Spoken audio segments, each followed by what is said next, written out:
Hey there, YouTube. I thought I'd let you guys listen to the awesome OST of this game. Now, this game has to be this specific version of Killer Instinct has to be the main driving force of actually has to be the main reason why I actually went out and got myself an Xbox One back in 2013. And the reason for that is this is my one of the top retro fighting games of the 90s, for me anyway. So you had obviously you had Street Fighter 2, Mortal Kombat, and then for me it was Killer Instinct. For me personally, it was Mortal Kombat, Killer Instinct, and Street Fighter 2, or Street Fighter, Super Street Fighter, Street Fighter 3, whatever. And you see, I'm going back to a time when there was no internet, there wasn't information. Basically, the only information that was available to you was if you was to physically go out and buy magazines that were, video game magazines, basically. So going back to a time when there wasn't really much information available to the average gamer, and especially if you were quite young like myself, then basically what you were stuck with was just blind luck. You would get a game and you would try it out. If you liked it, you liked it. If you didn't like it, tough luck. And this Killer Instinct was actually an exclusive to the Nintendo franchise, and they made the arcade version and then ported the arcade version to the home console Super Nintendo. Now, the port that they made for the Super Nintendo, in my opinion, has to be one of the best ports of an arcade beat 'em up going onto the home consoles. And the reason for that is that, you see, Street Fighter 2 and Mortal Kombat were readily available in all sorts of arcades across the countries, and they were very common. So from where I am, you would only get basically the most famous games that were going around. Those are the ones that people would obviously just put in their arcades, and this was one of the games that I actually never come across in the arcades. I came across Killer Instinct on the Super Nintendo by chance. The game was lent to me by a school friend of mine, and from the moment that I booted it up, when I came back from school, I remember switching on the Super Nintendo, sticking the black cartridge of Killer Instinct into the Super Nintendo. It was actually, from what I know, it was actually the only cartridge that was produced in black. All the rest were, I think there were some golden ones. I think there's a Zelda golden one, I'm not really sure, but majority of them, all the rest of them were basically just plain boring grey. And this was the only cartridge that was in black. And basically, I'll just let this kick off a little bit. This is epic. Killer instinct.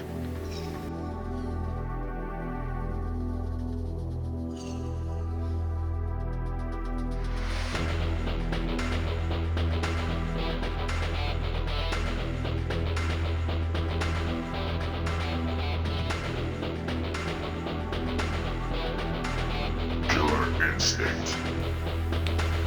Yeah, so I kind of really like this part. Yeah, so it was the only cartridge that was actually made in black, and just by looking at the cartridge you could tell that this game was going to be badass. So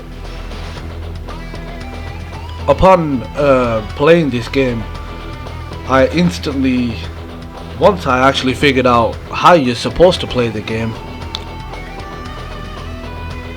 I instantly fell in love with this game, because this game was actually, you could say it was the perfect middle ground for Street Fighter 2 and Mortal Kombat. And whereas in Mortal Kombat you basically, you know, punch, kick, special move, you know, we would basically just spam the special moves when we were kids. But in this game you really actually had to think about your moves, because the entire game was very, very focused on combos, and combos were something very new to me back in the days. But anyway, so this is not the Super Nintendo version. This is actually the arcade version ported to the Xbox, and they re-released they re-released they re-released this game, the arcade version, the port of it anyway, onto the Xbox One in 2013 as an extra for purchasing the new remastered, or the reboot, I should say. So yeah, so they gave us the you would basically pay full price for Killer Instinct the reboot, and you would get this as an extra. And I was actually dying to play this game, especially the arcade version. I never actually got a chance to play the arcade version, only through emulation, and that wasn't really a good emulation, but it did the job. Yeah, so just by looking at the character models, I mean, I'm not really gonna do a side-by-side comparison, but there's probably many comparisons on YouTube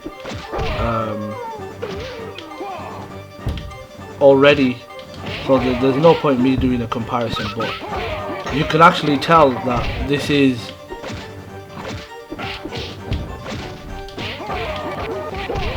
I don't really remember the moves, but this is actually definitely the arcade version. The sprites were never as good as this on the Super Nintendo version. But yeah, so when I actually figured out how to play this game, I really fell in love with it. And the reason being was it had your colourful characters of Street Fighter 2, but at the same time it had the kind of the dark, the grimy, the little bit of blood and the finishing moves of Mortal Kombat. So it borrowed some things from Mortal Kombat, and it borrowed some things from Street Fighter, and for me this was definitely a perfect middle ground. If you weren't too keen on the bright, colourful, you know, the bright, colourful characters and the colourful backgrounds and you know, just a colourful vibe of Street Fighter 2, and if you weren't too keen on the over the top Eastern kind of influence of Mortal Kombat and the blood and the gore. So this was definitely something that was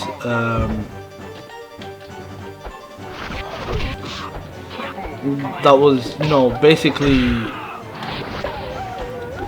a really good sort of, sorry, I'm getting into the game now. Yeah, I'm trying to it was basically a perfect middle ground for if you like both Mortal Kombat and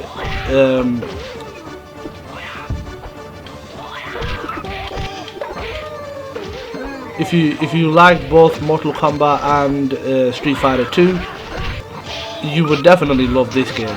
And or if you liked one over the other,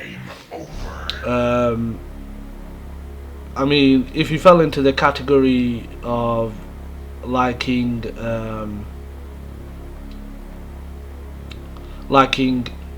Street Fighter 2 over Mortal Kombat, then I don't know, maybe you would like this. But I think this was more of a I think it was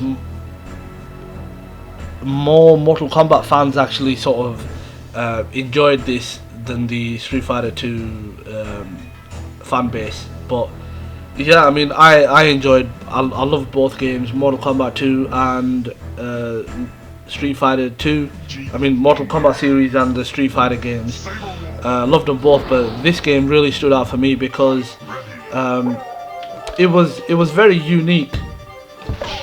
It wasn't. I mean, if there is someone out there who is who knows what I'm talking about, you must remember that literally. I mean, the best way I could describe that era would be in basically in the same exact way as, you know, Call of Duty basically became famous, and every other game that, you know, came out after Call of Duty, every shooter that was released after, you know, Call of Duty basically, you know, became, you know, basically, you know, started selling like hotcakes. Every other developer, every other, you know, person who was making a first-person shooter game would copy Call of Duty in, you know, one way or another. Either they would go all out and just copy everything, you know, down to the T, or they would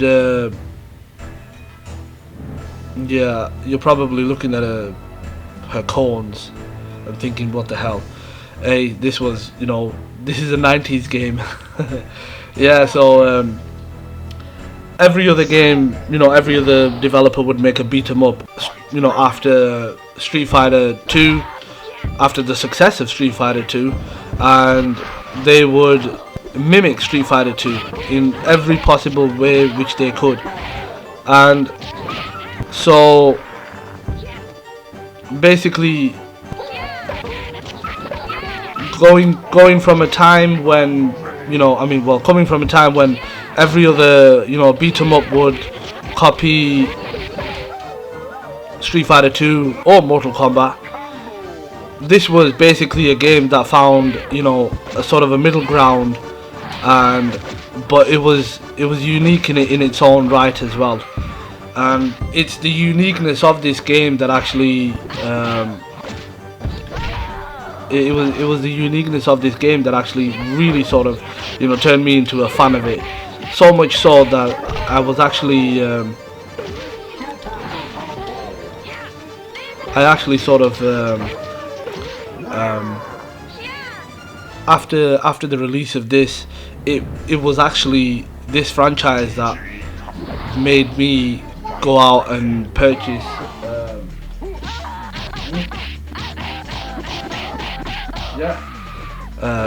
that's just a baby.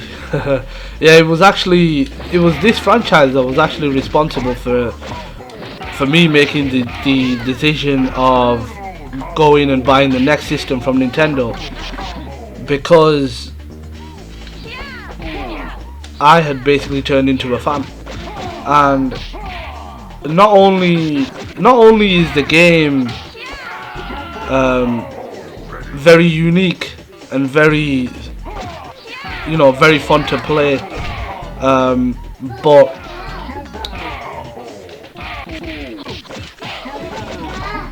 basically, what?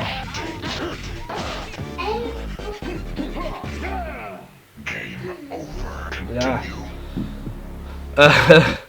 Yeah. So not only is the game fun to play, but every single level on this game has its own unique theme. And when you listen to these, the soundtrack of this game, it's a real eye opener, because I mean it was just a beat 'em up. It wasn't nothing groundbreaking, but they really went into creating this soundtrack, and I'm just trying to get this combo kicking in. And every level of this game, every character's stage has a unique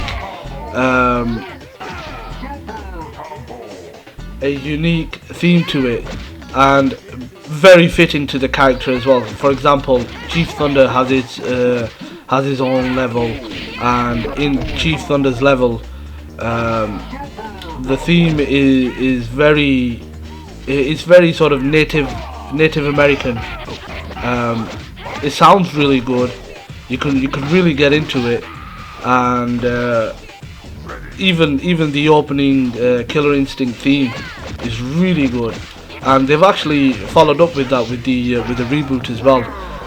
Every character's stage has its own theme. They followed through with that trend, and yeah, I mean, if you're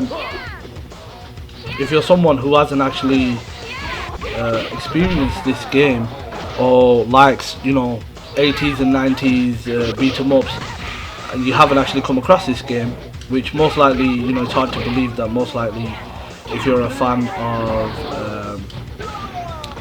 of beat 'em ups of the 80s and 90s, you definitely must have come across this. But it is definitely worth a try. I mean, my only issue with this is, I mean, Microsoft, you were gonna re-release this game. Why not, give it a quick little HD lick, make it, 1080p, or even 720p. Update it a little bit, update the controls a little bit, make it a little bit smoother. You know what I mean? You own this game now. It's no longer a Nintendo game. So I don't understand why they just basically pushed it out. Just bare basic. In my opinion, they could have made this so much more better. It's unbelievable. Got the little baby gamer in the background as well. But yeah, I mean, just a quick little HD lick. Up a few things. I mean, you've got the hardware to run it really smoothly. Why not just, if you're gonna re-release it, why not make something out of it? Do something with it. Give it a little bit of a HD lick, and this game in 1080p would look so wicked, and it would in 60 FPS this would run buttery smooth, and it would be something. Basically what I'm trying to say is, when you do get this game, it just leaves a lot to be desired for, and there's so many things that Microsoft could have done to make this so much more better. But I mean, even as it is, as a fan favorite, as something to look back onto, and if you haven't actually, if you've been living in the cave for the past 20-30 years and you haven't played this game, then it's definitely worth getting into. But yeah, this is one of my all-time favorites of back in the days. Absolutely love this game, and was really chuffed that it was being re-released on the new systems. Yeah, so I think that's about it. That's basically covered it. But yeah, me personally, I would definitely recommend this game. If you own an Xbox One, or even if you're a PC gamer, I'm sure you can buy it on the Microsoft Store. But it's definitely worth getting. The added benefits are that when if you're a PC gamer and you own an Xbox as well, I'm sure you can play this on both systems. And if it's not this one, then it's definitely the reboot. But yeah, that's it for me. This was Killer Instinct on the Xbox One X, the original Killer Instinct, not the reboot. Hope you liked the video. Any suggestions, recommendations, yeah, just leave it in the comments and I will get back to you.